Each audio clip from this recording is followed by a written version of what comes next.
దెందులూరు నియోజకవర్గ లంకన్నగూడెంలో జరిగిన జయహో బీసీ కార్యక్రమంలో దెందులూరు మాజీ ఎమ్మెల్యే చింతమనేని ప్రభాకర్ ముఖ్య అతిథిగా పాల్గొన్నారు. చింతమనేని మాట్లాడుతూ బీసీ సాధికారత ధ్యేయంగా రాష్ట్రంలో నిర్మాణం జరిగిన ఏకైక పార్టీ తెలుగుదేశం పార్టీ అని తెలిపారు. తెలుగుదేశం పార్టీ పెట్టాకే రాష్ట్రంలో ఎక్కడెక్కడ ఉన్న బీసీ వర్గాల వారిని వెతికి మరీ ప్రోత్సహించింది తెలుగుదేశం పార్టీ. కార్యకర్త నుంచి మంత్రుల వరకు బీసీ వర్గాలకు ప్రాధాన్యత ఇచ్చిన పార్టీ తెలుగుదేశం పార్టీ. నేను ఎమ్మెల్యేగా ఉండగా ఉపాధి హామీ పథకం అమల్లో దెందులూరు నియోజకవర్గాన్ని దేశంలోనే నెంబర్ 1 స్థానంలో ఉంచారు. పరిపాలన చేతగానే వ్యక్తి జగన్మోహన్ రెడ్డి రాష్ట్రాన్ని మొత్తం నాశనం చేశాడని అన్నారు. జగన్ ప్రభుత్వంలో ఏరులై పాల్తున్న కల్తీ మద్యం సారా తాగి బలవుతున్న కుటుంబాల ఉసురు ఈ జగన్మోహన్ రెడ్డికి తగులుతుందని తెలిపారు. ఏలూరు ప్రభుత్వ ఆసుపత్రిలో వైద్యం అందే పరిస్థితి లేదు. ఆరోగ్యశ్రీ బిల్లులు చెల్లించడం లేదు. పేదవాడి ప్రాణాలతో చెలగాటమాడుతున్నారన్నారు. సైకో పాలన పోవాలి, సైకిల్ రావాలి, బాబీ ష్యూరిటీ భవిష్యత్తు గ్యారంటీతో అసలైన ప్రజా సంక్షేమ పాలన చేస్తా. మరో 3 నెలల్లో జగన్ ప్రభుత్వం భారీ ఓటమితో గద్దె దిగడం ఖాయమని, టీడీపీ జనసేన ప్రభుత్వం అధికారంలోకి రావడం తథ్యమని అన్నారు. ఏంటి నువ్వు ప్రజల గురించి చేసిందని అడుగుతున్నా. ఉపాధి హామీ పథకం ద్వారా భారతదేశంలో మొట్టమొదటి స్థానంలో నిలిపా నియోజకవర్గాన్ని. ఈ రోజున నేను చేసిన దాంట్లో నేను అప్పుడు మీ ఊరికి ఇచ్చినటువంటి డబ్బుల్లో సగం డబ్బులు ఇచ్చారా ఈ చౌటాకాళ్ళని అడుగుతున్నా. ఈ రోజున ఎల్ఈడి లైట్లు వెలుగుతున్నాయి అంటే దానికి కారణం నేను, లోకేష్ బాబు గారు. ఈ రోజున సిమెంట్ రోడ్లు ఉన్నాయంటే కారణం లోకేష్ బాబు గారు, నేను, చంద్రబాబు గారు, తెలుగుదేశం పార్టీ. ఎవరికి కష్టం వచ్చినా నేనున్నాను అని చెప్పి భుజం మీద వేసుకెళ్ళాము. ఈ రోజున ఈ కల్తీ సారా వల్ల కానీ, కల్తీ ప్రాంతీ వల్ల కానీ అనేక కుటుంబాలు చితికిపోయి పెరాలసిస్ వచ్చి అయ్యా దేవుడా భగవంతుడా కాపాడమని చెప్పి రక్షించమంటా ఉంటుంటే కన్నీళ్ళ పొర ఎంత అవుతోంది. వీళ్ళందరూ నేను అయిపోవటానికి కారణం ఏంటి? ఈ రకంగా సారా ఎప్పుడైనా నేను ఉన్నప్పుడు అమలించినా? ఈనాడు జగన్మోహన్ రెడ్డి యొక్క కల్తీ ముందుతో పేదల యొక్క ఆరోగ్యాలు తాళ్లు తెగిపోతా ఉంటే ఆ యొక్క ఉసురు ఈ జగన్మోహన్ రెడ్డికి తగలకుండా పోతుందా అని అడుగుతున్నా. మరి రాక్షస పాలన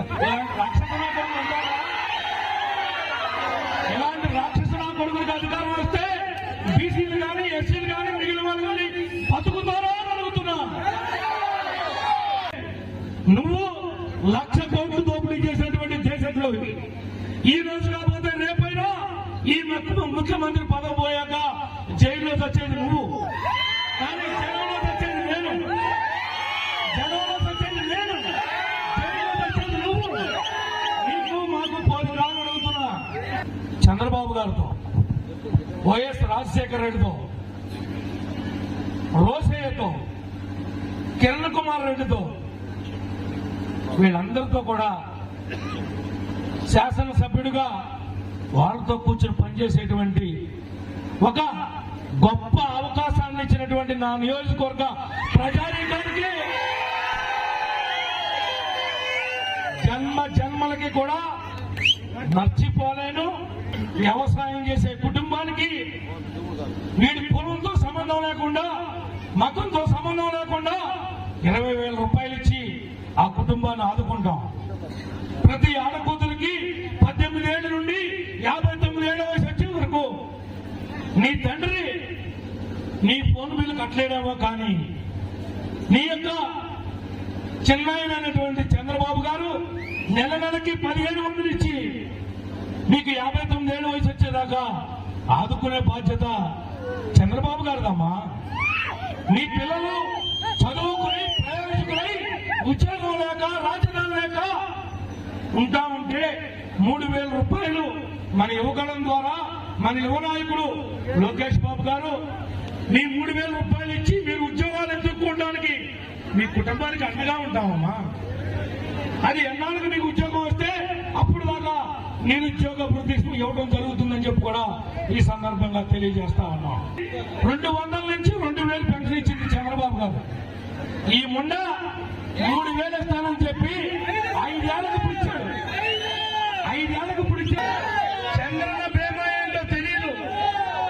ఈ జనం అధోగతి పాలయ్యారు. రాష్ట్రమంతా తిరోగమనంలో పయనిస్తుంది.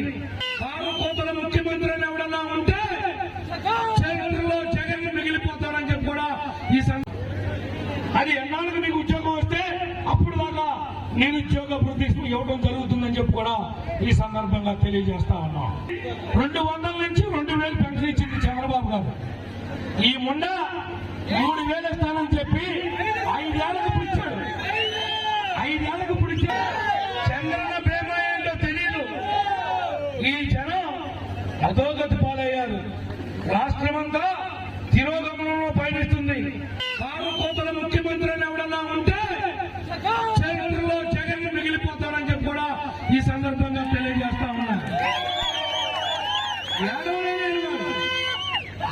మొన్నమోపాడివి, పరిపాలన తెలియనటువంటి వాడివి, ఎందుకు వాగ్దానాలు ఇచ్చేవాళ్ళు అడుగుతున్నా. ఇచ్చినవాడివి రాష్ట్ర ప్రజానీకానికి క్షమాపణ చెప్పు.